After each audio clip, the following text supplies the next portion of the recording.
사랑하는 성도 여러분, 오늘도 주님의 은혜 안에서 느헤미야 13장을 통해서 마지막 느헤미야 공부를 하도록 하겠습니다.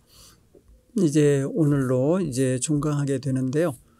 2024년 한 해 동안 주님의 말씀을 의지하며 살아온 여러분 모두에게 하나님의 은총이 함께 하시기를 간절히 축복합니다. 하나님께서 오늘도 함께 하시는 그런 날 되기를 간절히 바랍니다. 오늘은 느헤미야 13장을 읽으면서 느헤미야가 이제 하나님의 백성들로 하여금 자긍심을 갖고 수치를 면하게 하고 다시금 하나님 백성답도록 살아가게 하려고 애썼던 장면을 이제 마무리하는 시간이 되었으면 좋겠어요. 느헤미야 같은 열정을 우리도 다시 한번 마음에 되새기는 그런 날이 되기를 간절히 바랍니다. 하나님 말씀은 느헤미야 13장입니다. 여러분 함께 찾아서 저랑 같이 봉독하도록 하겠습니다. 그날에 모세의 책을 낭독하여 백성에게 들렸는데 그 책에 기록하기를 암몬 사람과 모압 사람은 영원히 하나님의 총에 들어오지 못하리니 이는 그들이 양식과 물로 이스라엘 자손을 영접하지 아니하고 도리어 발람에게 뇌물을 주어 저주하게 하였습니다. 그러나 우리 하나님이 그 저주를 돌이켜 복이 되게 하셨다 하였는지라.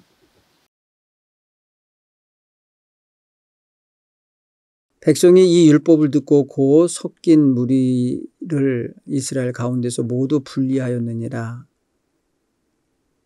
이전에 우리 하나님의 전에 방을 맡은 제사장 엘리야십이 도비야와 연락이 있었으므로 도비야를 위하여 한 큰 방을 만들었으니 그 방은 원래 소재물과 유향과 그릇과 또 레위 사람들과 노래하는 자들과 문지기들에게 11조로 주는 곡물과 새 포도주와 기름과 또 제사장들에게 주는 거제물을 두는 곳이라.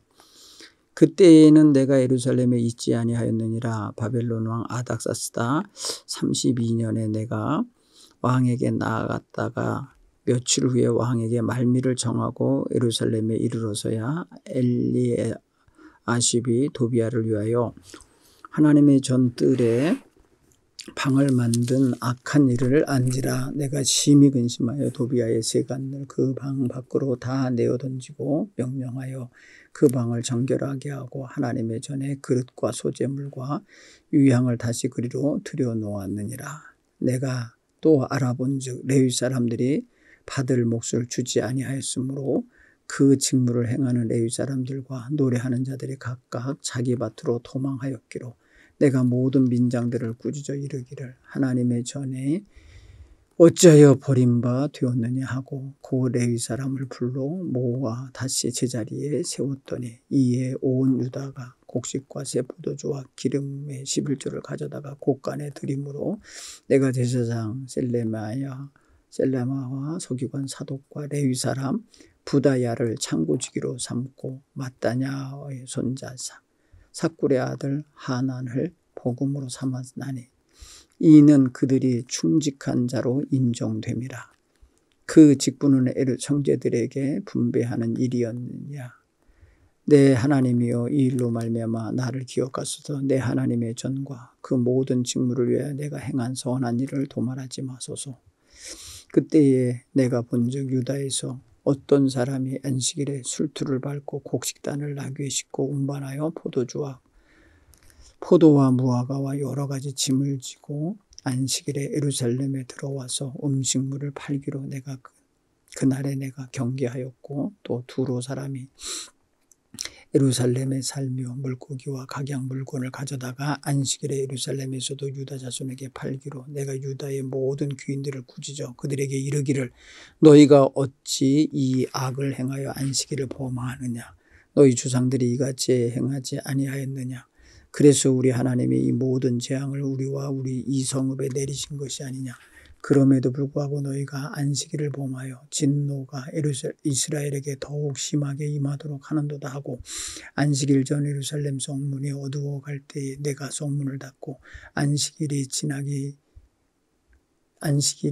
전에는 열지 말라 하고 나를 따르는 종자 몇을 성문마다 세워 안식일에는 아무 짐도 들어오지 못하게 하였으므로 장사꾼들과 각양 물건 파는 자들이 한두 번 예루살렘 성 밖에서 잠으로 내가 그들에게 경계하여 이르기를 너희가 어찌하여 성 밑에서 자느냐 다시 같이 하면 내가 잡으리라 하였더니 그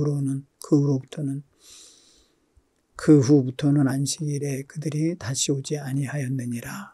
내가 또 레위 사람들에게 몸을 정결하게 하고 와서 성문을 지켜 안식일을 거룩하게 하라 하였느니라.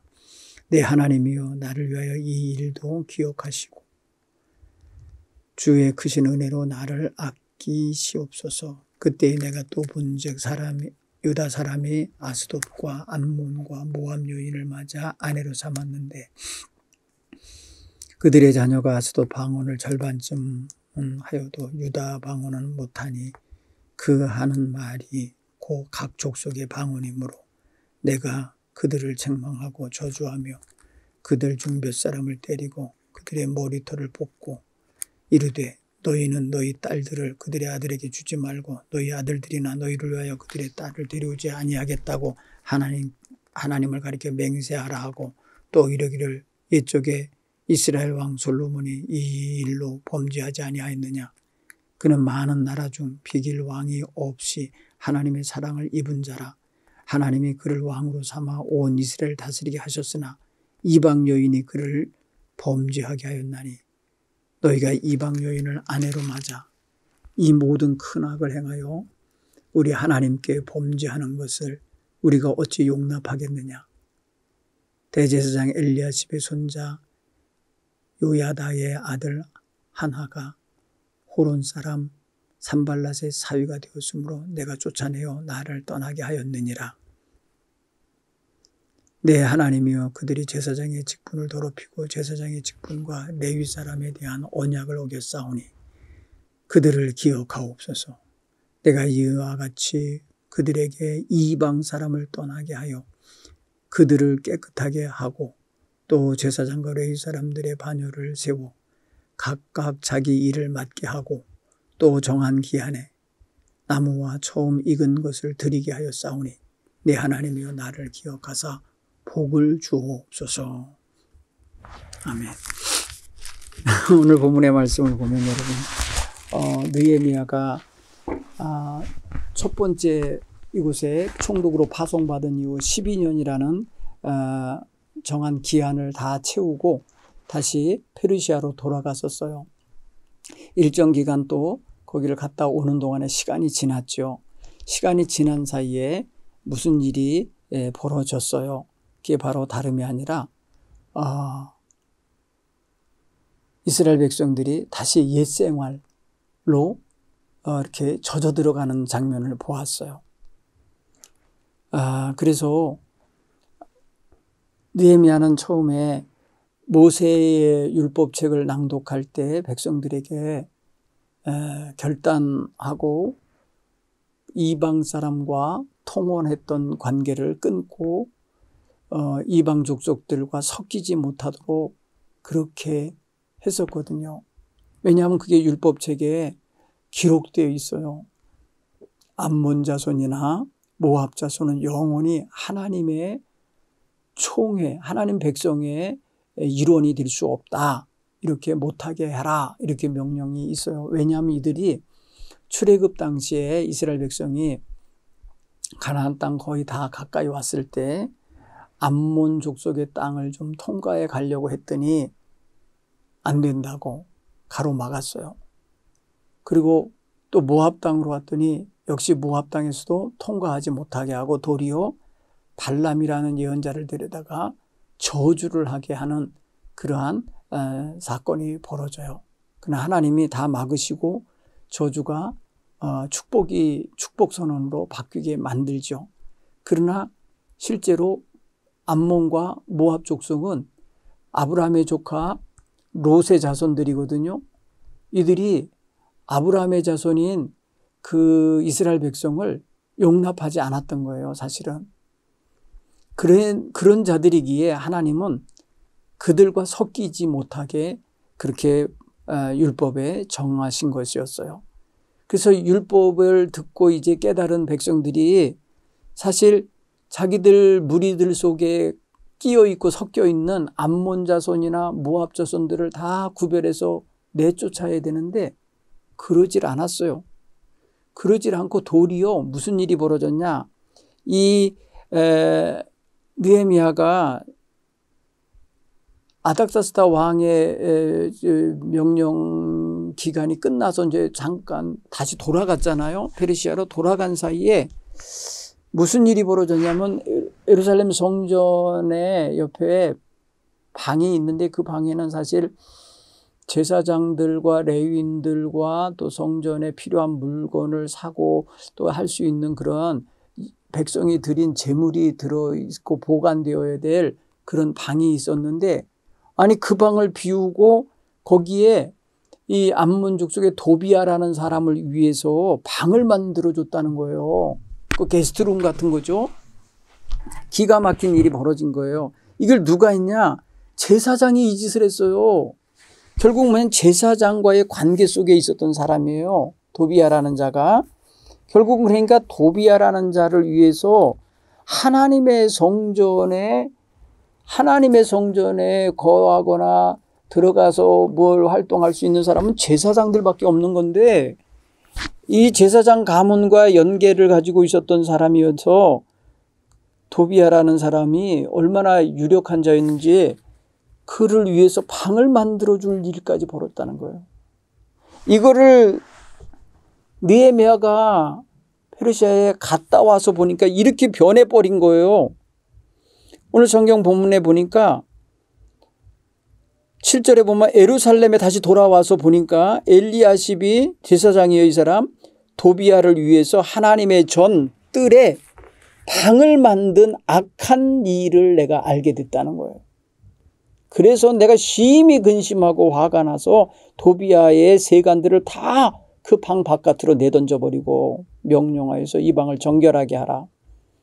하나님의 전에 필요한 물품들, 그릇이나 소재물, 유향들 그런 것들 여기 갖다 다시 넣어라. 거기가 원래 하나님에게 드리는 소재물과 유향과 그릇과 레위 사람들과 노래하는 사람들과 문지기들의 11조와 또 곡식과 새포도주와 기름을 보관하던 방이었어요. 그러니까 성물을 넣어놓는 방이었다고요. 우리식으로 말하면은 교회의 재무부실을 이방인을 위한 게스트룸으로 만들어 놓은 격인 거예요. 모든 걸 다 치워내고. 그래서 이것을 바로잡았다라고 지금 여기 기록해 놓고 있어요. 자, 뭐예요? 빗나간 것을 제자리로 바꿔놓는 거죠.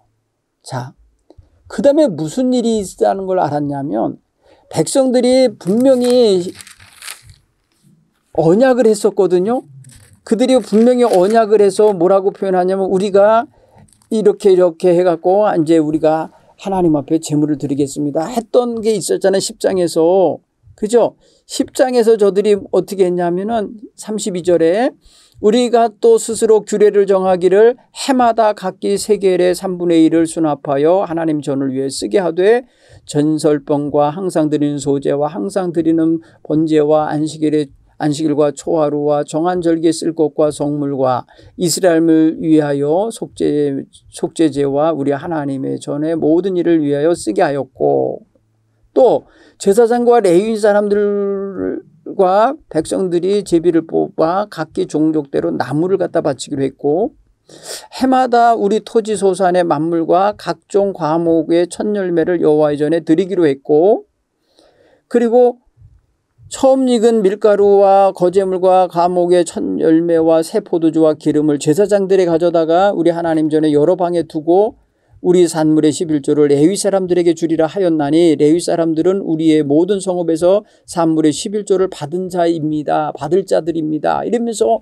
레위인들을 위해서 자신들의 산물의 11조를 드리기로 했었어요. 그런데 뭔 일이 벌어졌냐 보세요. 10절에 내가 알아본즉 레위 사람들이 받을 몫을 주지 않았대. 레위 사람들이 마땅히 받아야 할 백성들의 산물의 11조를 받아야 되는데 주지 않았다는 거예요. 그 직무를 행하는 레위 사람들과 노래하는 자들이 각기 자기 밭으로 그래서 먹고 살아야 되니까 밭으로 도망갔다는 거예요. 레위 일을 안 하고 성전 일을 그냥 버리고 가버린 거예요. 여러분 이걸 오늘날로 표현하면은 조금 사명감이 없다. 뭐 이렇게도 얘기하겠지만은 안에 사람이 생존의 문제가 있는데 먹고 살아야 되는데 아무것도 안 주니까 결국 어떻게 된 거예요? 목회자나 전도사나 뭐 이런 사람들이 사역을 다 그만두고 직장 나갔다는 거예요. 일반인으로 가버렸다는 거예요. 그러니까 결국 뭐예요? 성전이 어떻게 된 거예요? 방치돼 버린 거예요. 버려둔 거예요. 자, 그래서 느헤미야가 백성들을 꾸짖었어요. 11절에 보니까 내가 모든 민장들을 불러서 꾸짖어 이르기를 하나님의 전이 어찌 버림바 되었느냐. 그렇죠. 하나님의 전을 관리하고 돌보는 사람들이 다 떠나버렸으니 버림바 된 거죠. 기가 막힌 거잖아요. 그러니까 약속을 안 지킨 거예요. 언약을 해놓고 언약을 안 지킨 거예요. 여러분 레위 사람들이 무슨 뭐 이렇게 거지는 아니잖아요. 에? 구걸하는 사람도 아니고 백성들에게 말입니다. 그렇게 하대받아야 할 존재가 아니잖아요. 그런데 마땅히 받아야 할 거를 받지 못하니까 먹고 살아야 되고 처자식 길러야 되고 그러니까 자기는 밭으로 나갔다는 거예요. 일해서 곡식을 얻기 위해서.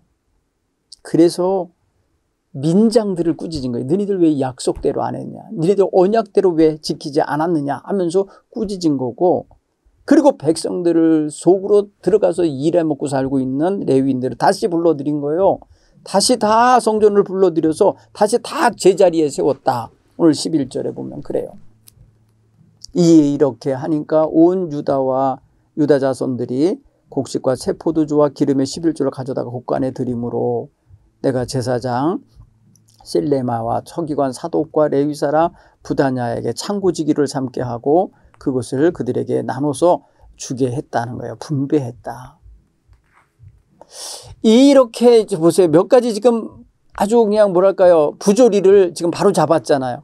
성전에 거처를 마련하고 있는 도비아라는 자를 내쫓았죠. 그렇죠? 그 다음에 그 방을 다시금 본래의 목적에 맞는 방으로 바꿔놨죠.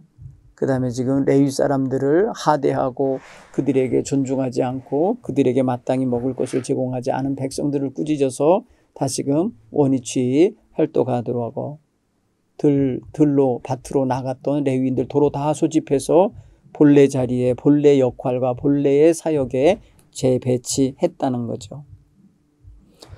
그리고 하나님께 기도합니다. 하나님이여 이 일로 말미암아 나를 기억하옵소서. 내가 하나님의 전과 모든 직무를 위하여 내가 행한 선한 일에 하나님 기억하시고 사라지지 않게 해주십시오. 도말하지 마옵소서. 지우지 마옵소서. 이렇게. 그 다음에 또 이방인들이 끼어들면서 범죄를 유발시키는 일이 또 하나 벌어진 걸 발견했어요. 그게 뭐냐면 안식일과 절기와 성일에 장사하지 말라 그랬거든요. 거래하지 말라고 했는데 이거 보니까 어떤 사람이 유다 땅에서 어떤 사람이 안식일에 술투를 밟고 있어요. 이거는 유다 자손이 그 짓을 한 거예요. 이방인이 한 게 아니에요. 곡식단을 실은 나귀를 데리고 와갖고 포도주와 포도와 무화과와 여러 가지 짐을 지고 안식일에 예루살렘에 들어와서 음식물을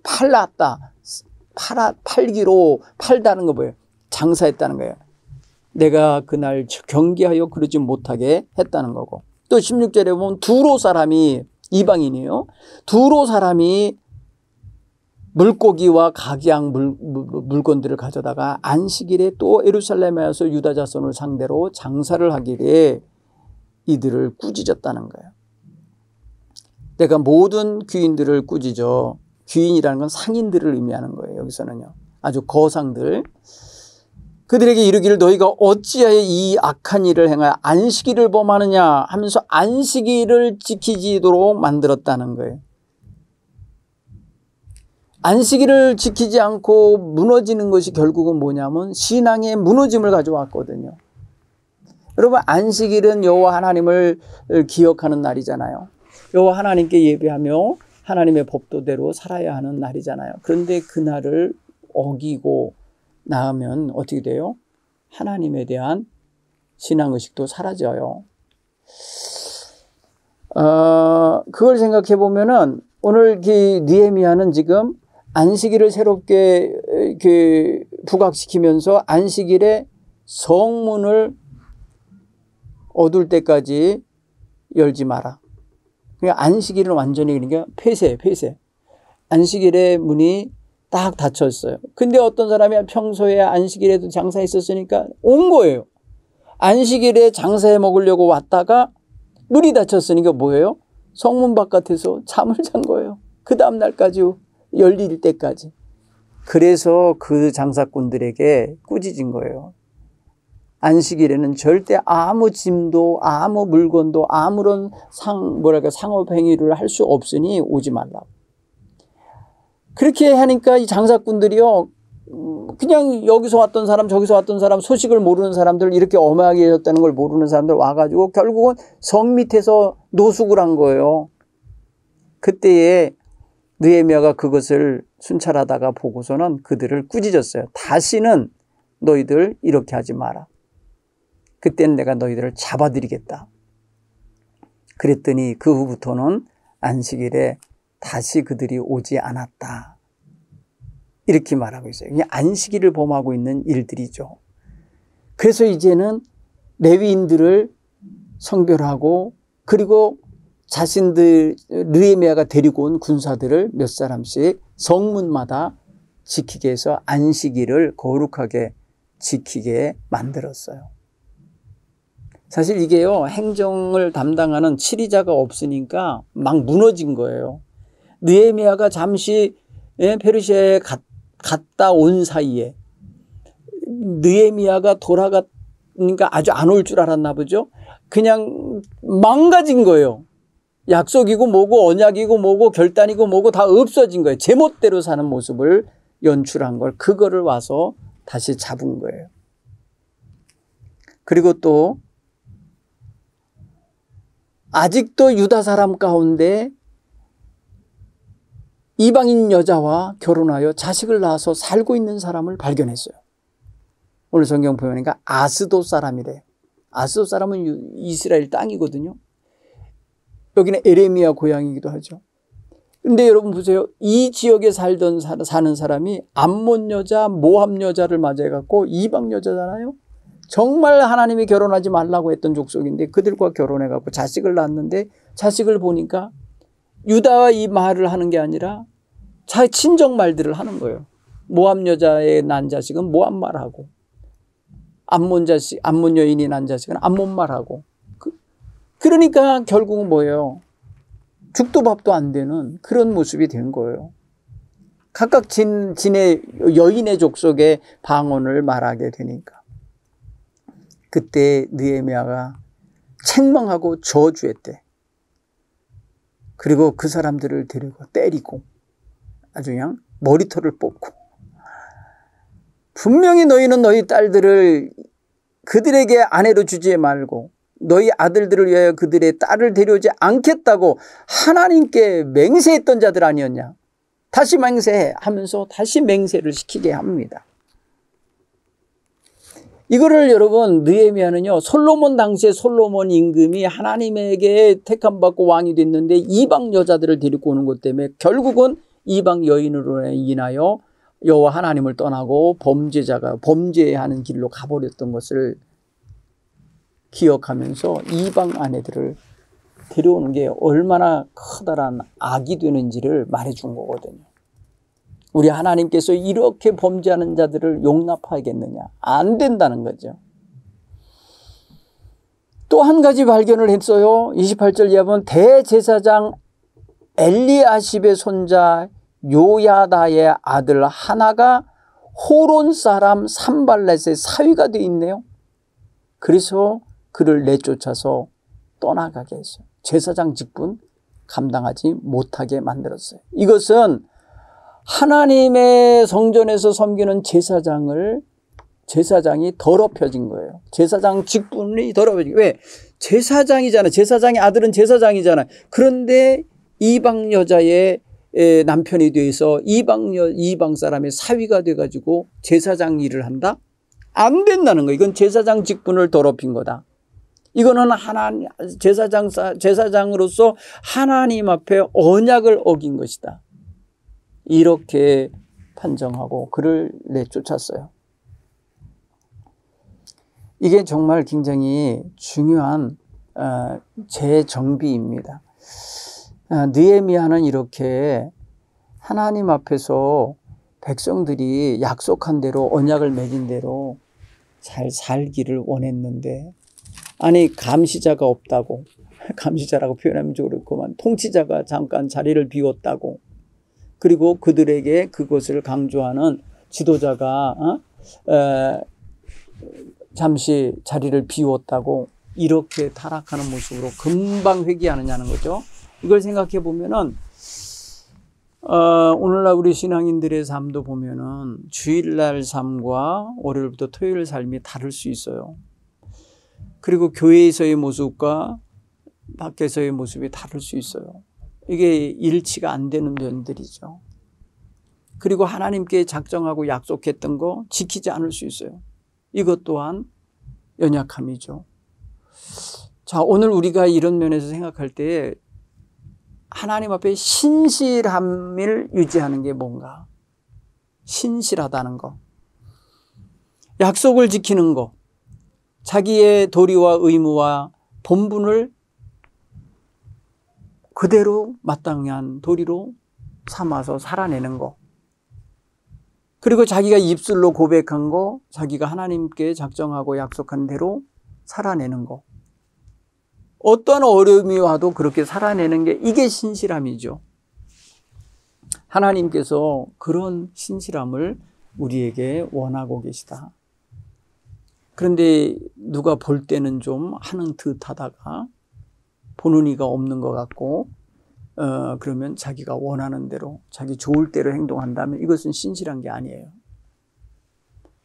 또 자기가 약속했고 결단했으면 결단한 대로 살아내는 거에 어려워도, 그런데 그렇지 않고 사정 봐주세요, 아니면 여건이 좀 변했어요, 상황이 좀 달라졌기 때문에 다르게 행동할 겁니다, 이렇게 하는 태도는 이것도 신실함에서 벗어나는 그런 모습이다. 그렇게 생각해 보면 여러분, 우리는 정말 신실한 성도로서 살아낸다는 것이 쉽지는 않지만 그렇게 살아내는 게 위대한 거예요. 결국은 대단한 거예요. 하나님이 그런 거 칭찬하시고 기뻐하실 거예요. 그런 면에서 여러분, 신실한 성도 되기를 원하는 마음 갖게 되기 바랍니다. 그리고 또 우리는 하나님 앞에 구별되게 사는 거룩함이 유지되어야 돼요. 거룩하게 산다는 것은 세상과 구별되는 거예요. 세상과 타협하거나 세상 사람에게, 세상의 악습에 물들어서는 안 되는 거예요. 그들과 거래하고 그들과 뭘 하지 못해서 안달이 된 사람처럼 그렇게 쫓아다니는 사람이 돼서는 안 돼요. 우리의 그런 세상에서의 구별된 삶에 살아가는 데 있어서의 에너지는 하나님과의 관계성 속에서 나오는 거예요. 세상을 이길 힘이 뭐겠어요? 우리의 믿음이라 했는데 우리가 뭘 믿는 거예요? 하나님의 권능을 믿고 하나님의 말씀을 믿고 하나님이 지금 보고 계시고 인도하고 계시고 주관하심을 믿는 그런 믿음이 있어야 되는 거 아니에요? 그리고 우리 주 예수 그리스도께서 나의 죄를 사하셨고 내가 그 모든 죄의 권세에서 벗어났음을 확실히 믿는 그런 믿음 아니에요. 그런데 자꾸 믿음이 약해져서 죄악과 타협하고 물들고 세상 사람인지 내가 그리스도인인지 구별 안 되게 살아가고 있다면 이거는 우리가 돌아보아야 될 문제입니다. 세 번째는 여러분, 누가 와서 유혹을 하더라도, 오늘 성경 보면 안식일에 와서 물건을 팔고 진열해 놨어도 안식일에 그걸 사면 안 되고 거래하면 안 된다는 것을 분명히 알면 안 하면 되잖아요. 근데 알면서도 거래가 됐으니까 상인들이 자꾸 오는 거 아니에요? 아니, 물건이 하나도 안 팔리고 말입니다. 왔다가 허탕친 사람이라면 또 오겠냐고요. 그런데 오면은 펼쳐놓으면 팔리니까 그냥 안식일에도 꾸역꾸역 온 거예요. 이방 장사꾼들이, 밖에 사람들이. 결국 뭐예요? 내가 불러들인 격인 거예요. 결국은. 내가 구별되고 내가 단절하고 내가 그런 일에 휩쓸지 않으면 유혹해봐야 소용없구나. 저 사람은 내가 이렇게 밀고 들어가야 될 일이 아니구나 라는 걸 알면 여러분 그거 생각 다시 하게 되죠. 그래서 우리는 내가 사람들을 죄악의 사람들을 끌어들이는 역할을 하고 있지 않나. 유혹과 시험이 내게 밀려오게 만드는 여지는 없나 돌아보는 이런 성도들이 되기 바랍니다. 그리고 또 여러분, 믿음의 도리는 어려워도 지키는 거고 누가 보든지 안 보든지 지켜야 되는 게 신실함이라고 그랬잖아요. 이스라엘 백성들 그러지 않고 앞다르고 뒤다르게 행동했기 때문에 제사장이면서도 이방 여자와 결혼해서 이방인의 사위가 돼가지고 버젓이 부끄러운 위치에서 자기 역할을 했다는 거고, 또 이 여자 저 여자 이방 여자들 데려다가 자기 아내를 삼아서 자식들 낳아갖고 태연하게 살고 있는, 그게 이스라엘 하나님의 백성 속에 거기에 회원으로 멤버십을 가지고 살고 있었다는 건, 그건 누군가도 구별해내지 않았다는 뜻이고 주변 사람들이 다 알 텐데도 뭐랄까요, 방조한 거죠. 이거는 어떻게 보면 공동체의 책임이기도 합니다. 느헤미야가 있든지 없든지 제사장들이 있고 족장들이 있고 그 백성의 지도자들이 있는데 이게 어떻게 그대로 방치가 돼서 가냐, 그런 거에 대한 공동체적인 책임을 다하지 못했다라는 걸 알 수 있어요. 오늘 그런 면에 있어서 우리 교회는 교회적 책임이 있다라는 걸 또 알아야 합니다. 잘못되고 죄악된 것에 흠뻑 빠져 있는데 그거를 그냥 못 본 척 해주거나 방치해주면 안 되고 바로 잡아줘야죠. 그러지 않도록. 그런 또 상호 책임성을 잘 유지해가는 그런 성숙한 공동체가 되어야 할 줄로 믿습니다. 자, 오늘로 이렇게 느헤미야서를 다 읽고 내용을 정리하고 이야기로 하나하나 이제 풀어봤는데요. 우리가 성경을 읽을 때에는 하루아침에 모든 걸 다 깨닫지는 못합니다. 그러나 전체적인 흐름을 파악할 수는 있어요. 그래서 하나님이 뭘 원하시는지 그 말씀을 통하여 우리에게 어떤 삶을 요청하시는지를 우리가 얼른 받아 읽을 줄 알아야 돼요. 물론 저 멀리 고대 이스라엘 백성들의 이야기를 읽은 거지만 그 당시 하나님이 지금 우리 하나님이시라는 거죠. 그렇게 생각할 때 그 하나님이 원하시는 거는 예나 지금이나 다르지 않는 거룩하고 진실하고 하나님 앞에 충직한 모습이 아니겠습니까? 오늘 우리가 느헤미야서를 읽으면서 느헤미야가 하나님 앞에 충직한 종으로서 역할을 하면서 하나님, 내게 행한 모든 일 도말하지 마옵소서. 하나님, 내가 행한 이 선한 일들을 기억하옵소서. 그리고 하나님, 내게 이렇게 행한 나에게 복을 주옵소서 하며 이렇게 어떤 행한 일들의 마무리에서 자기를 위한 기도를 하는 걸 보면 일을 잘하고 하나님의 크신 은혜를 구하는 것이라 믿습니다. 그래서 느헤미야 기도가 몇 개가 나와요. 우리 성경 본문의 말씀 보면은 여러분들도 한번 그렇게 기억했으면 좋겠어요. 14절에서 하나님이여 이 일로 말미암아 나를 기억하옵소서, 기억해달라고 하고, 또 하나님이여 내가 행한 일들을 도말하지 마옵소서, 선한 일이니까 사라지지 않게 해주옵소서, 이렇게 말하고, 또 하나님 앞에 또 말하는데 22절에 하나님이여 나를 위하여 이 일도 기억하시고 주의 크신 은혜대로 나를 아껴주소서, 이렇게 하나님 앞에 자기를 위하여 기도하는 장면이 이렇게 섞여 있습니다. 이것은 전 나쁘지 않다고 봐요. 자기의 행한 일들에 대하여 하나님이 기억해 주시기를 바라는 것은 참으로 아름다운 일이라 생각해집니다. 오늘도 이렇게까지 기도할 수 있을 만큼 우리도 멋지게 살아냈으면 좋겠습니다. 감사합니다. 겨울을 잘 보내시고 새 학기 때 다시 여러분과 함께 만나도록 하겠습니다. 감사합니다.